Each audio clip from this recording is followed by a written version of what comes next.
This is Dylan FM, a Freak Music Club podcast on Bob Dylan. If you love Dylan, you're in the right place.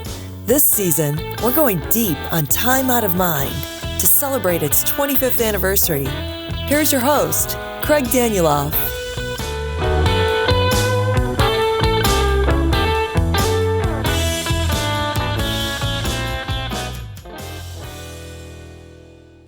A new bootleg series is like an excellent Christmas morning for Bob Dylan fans. We get a shiny new present, it's just what we wanted, and yet it's full of mystery, surprise, and wonder.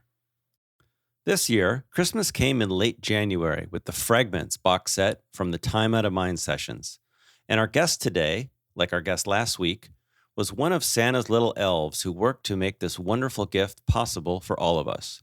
Stephen Hyden wrote the liner notes, or more precisely, half the liner notes, for the Bootleg Series, Volume 17.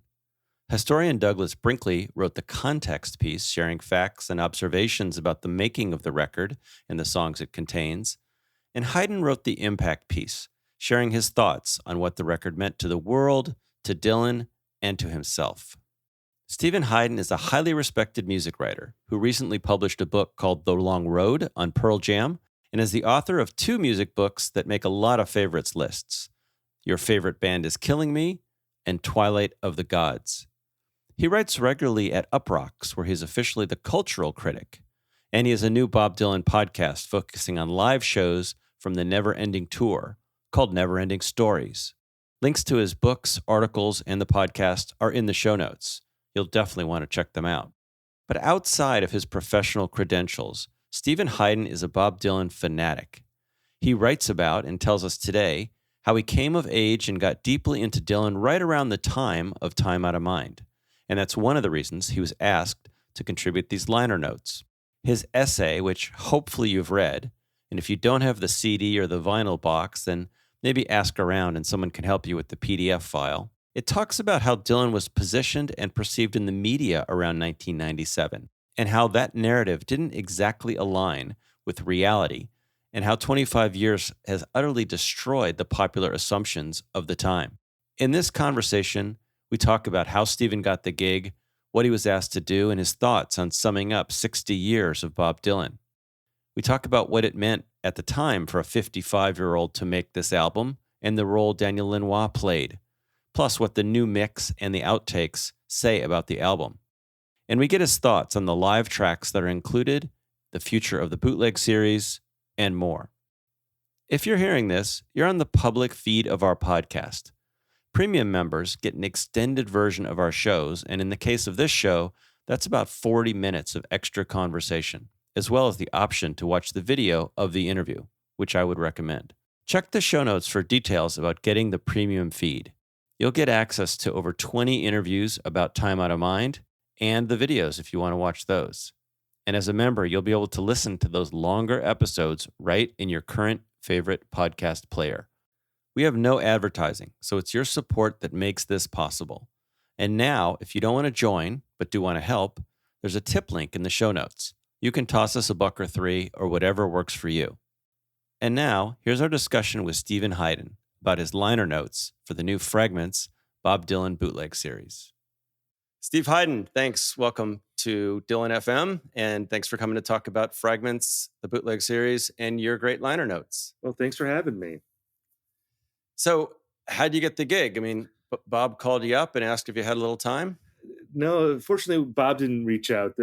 There's this guy named Jeffrey Schulberg, who's an executive at Sony Music, and we've corresponded a bit over the years, and I think it started because I wrote a column ranking all the Dylan records. And it was like a 10,000 word column, really went in depth, and I think he liked that piece. And then he would email me from time to time, and then about a year ago, it was like early 2022. Actually, it was late 2021, I think. He reached out and he was like, we're doing a box set for Time Out of Mind, and there's this idea that we'd like one of the writers to be a little younger, which I'm not young, I'm 45, but by the standards of like Dylan writers, they wanted someone who was young, like when Time Out of Mind came out. And he asked, like, would you want to do that? And I said, absolutely. And he's like, well, can you put together a little pitch for what you'd want to write? And we'll send it to Jeff Rosen and we'll we'll see what he thinks. So that's what I did. And Jeff liked the approach. And that was that. And I wrote my essay, I think it was like in February or March of 2022. And then there was such a big lead time because of vinyl pressing. So anyway, what I wrote, it was like a long time ago. Like it was fun getting the box set last week because I had forgotten like what I had even said about about the album. Uh, so yeah, it's been a long time coming, but it looks great, and I'm very proud to be a part of it. I mean, this album in particular was really big for me. It came out when I was 19. It was the first event Bob Dylan album of my lifetime. Um, and I write about this in the essay. I really think that record was the album that made him a contemporary music figure again. I think before that album, he was basically defined as the voice of a generation from the 60s, protest singer, the guy who plugged in at Newport, all the cliches about Bob Dylan. That was really how he was defined. And then from Time Out of Mind on, it was really looking at each new album as a big deal, in a way that I don't know that there's anyone of his generation that you would say the same of, like Right. the new album might be like where you go into a new album thinking this could be one of his best albums. Like there's no one I think from his generation really that has that same kind of stature. And so in my notes, I trace that back to Time Out of Mind. Yeah, absolutely. I mean, in an incredible arc, it's a big turning point for sure. So you've written books, you've written all kinds of columns, you're a podcaster. Have you done liner notes before? Yeah, I done it a few times. The first ones I did were for Being There, the Wilco album, when they reissued that. Forget when that was, probably mid 2010s. So that was the first big one I did.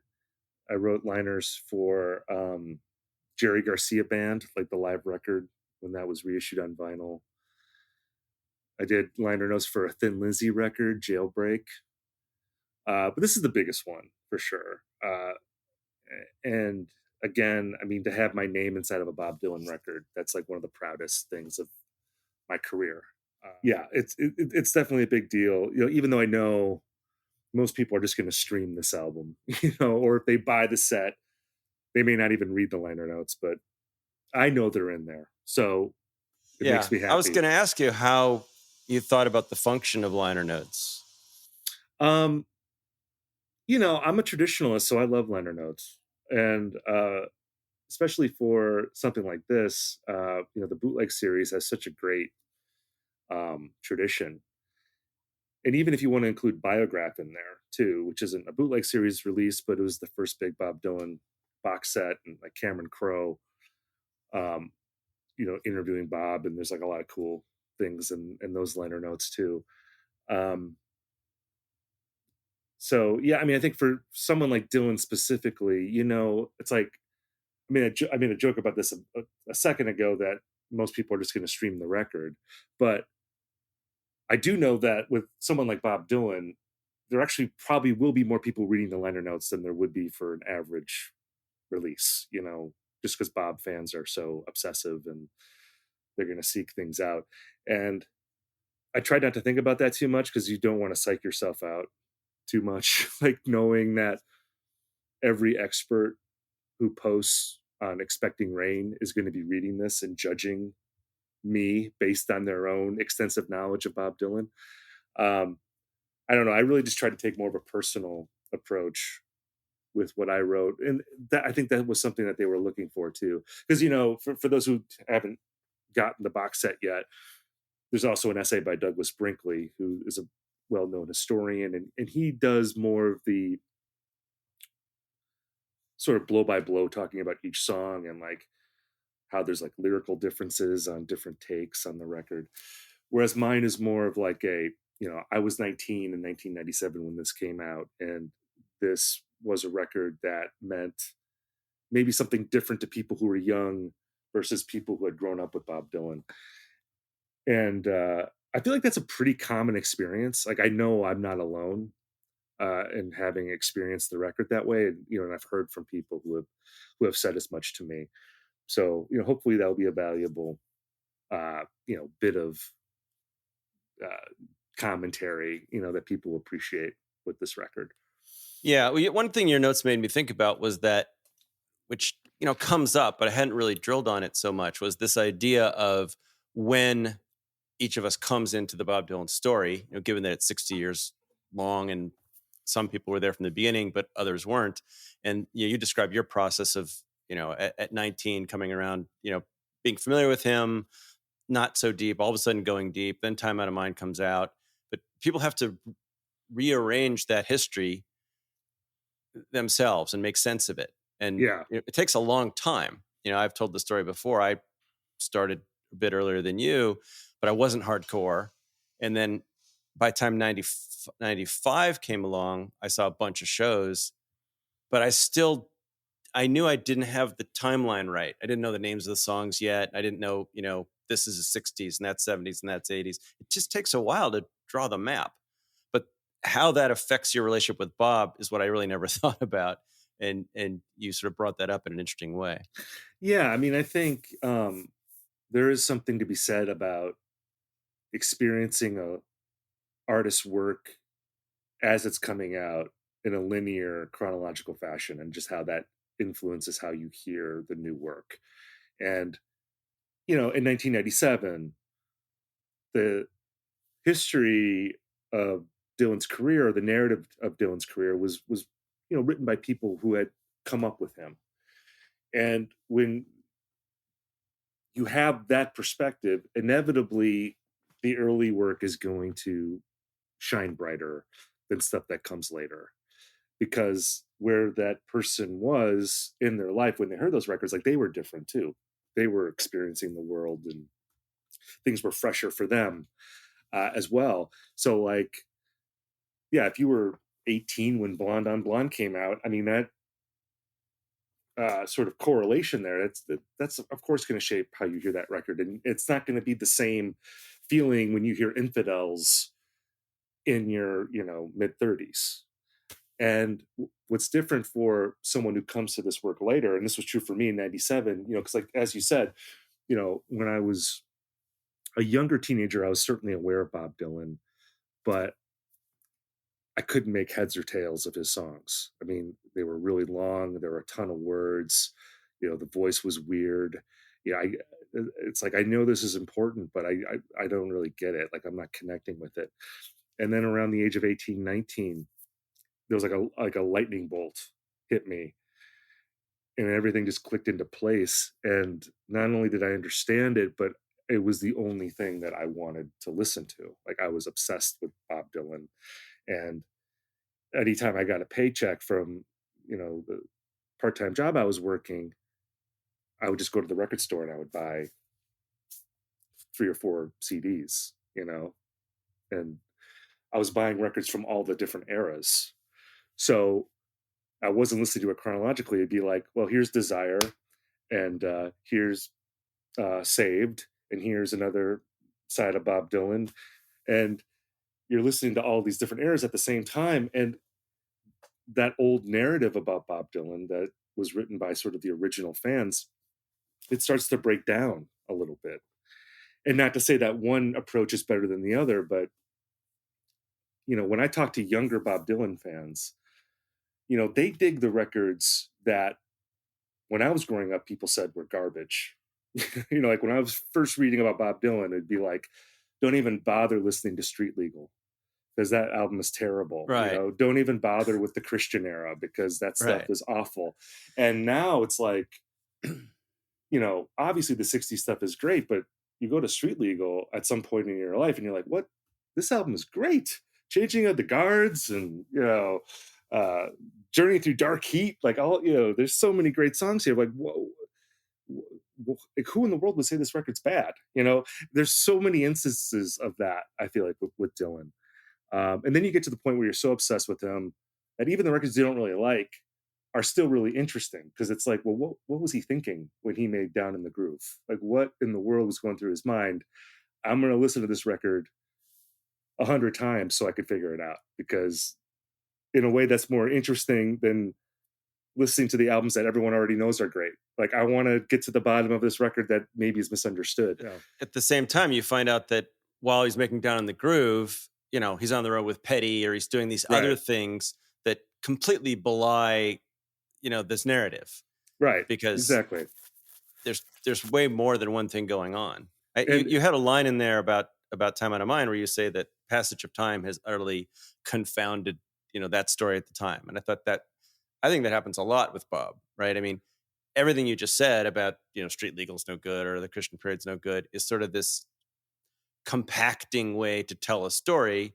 First of all, it's relativism. You also point out the other, one of my things I repeat all the time about Bob, asking not to be compared to himself. Right. Because if you take Street Legal or Shot of Love or, whatever, compare that album to almost anyone else, he's ahead. So he has to live in all these boxes inside of boxes. And then you get to the details and you go, oh, that summary was way off. It was convenient. Well, and also, like, we have the luxury of, like, when you come to an artist like this, who already has a big body of work, and, when I came to him in the 90s, he already had a big body of work. There is a luxury to having access to all of it at the same time. Like, I get somebody in 1978 who's been waiting a few years for a new Bob Dylan record, and then you get Street Legal, and you're like, what in the hell is this? Like, this like, that album is so dense lyrically, and there's just like metaphors on top of metaphors, and now there's saxophone on Dylan records. Like, why is this here? I mean, I can get someone who's had to wait 2 years for a Dylan record, and it maybe not being what they would expect, and then just rejecting it right away. I think that's like a fairly natural reaction for people who are experiencing this in real time. Whereas we get to go back as a younger Dylan fan. I say we, the royal we, for people who are like me or you who came later, where you can be like, I'm hearing all these records sort of at the same time or as a body of work. I can understand like how this connects, the Desire era to the Christian era, and all these things that maybe aren't apparent in the moment, but you can see later on. So yeah, I mean, the funny thing with Time Out of Mind to me, and people forget this with Dylan, is that he had been given a Lifetime Achievement Award by the Grammys 6 years before that record came out. He wasn't even 50 years old when he got a Lifetime Achievement Award. And it just speaks to how people thought he was done. Like, you don't give someone a Lifetime Achievement Award if you expect them to keep putting out great records for like 30 more years. You do it because you're like, okay, you've done your thing. Now you're just going to fade away. You're going to be like an oldies act. And, just knowing that, it just adds another layer, I think, to that record, about how it was kind of a miracle that he made a record that good. And then in the eyes of many people, he topped it, going into the 2000s. But yeah, that still kind of makes me laugh a bit that, Time Out of Mind was like this sort of, looked at as this mortality record or this like career capstone record. And now in the chronology of his career, it's like kind of like a mid-career masterwork now, like people want to call it a late career work still, but it's like, it's 25 years ago, he's like continued putting out records. So it's like literally in the middle of his career at this point now.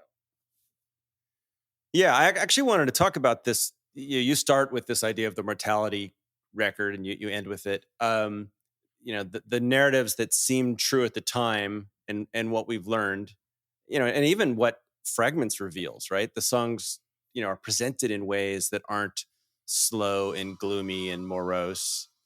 So we get a view of the songs. I made a playlist of what I called the strummers, so sort of the first week in Miami before Lanois' production was there, before Dylan slowed down, when you're still in these mixes hearing strings and things you're not hearing.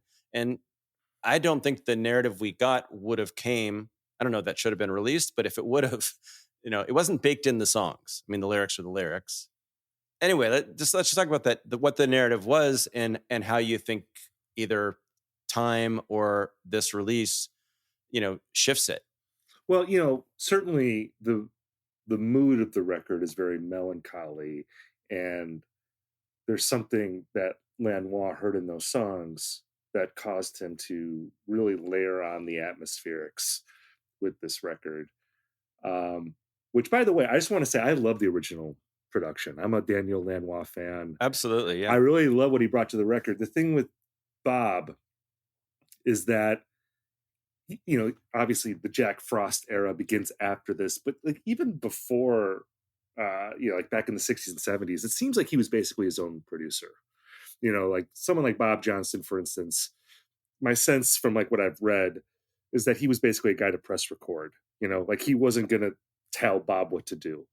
And that's probably why Bob liked him, because, you know, he didn't want someone to make him record over and over again, or to do fancy overdubbing, or he just like wanted to go in, knock out the songs with relative quickness.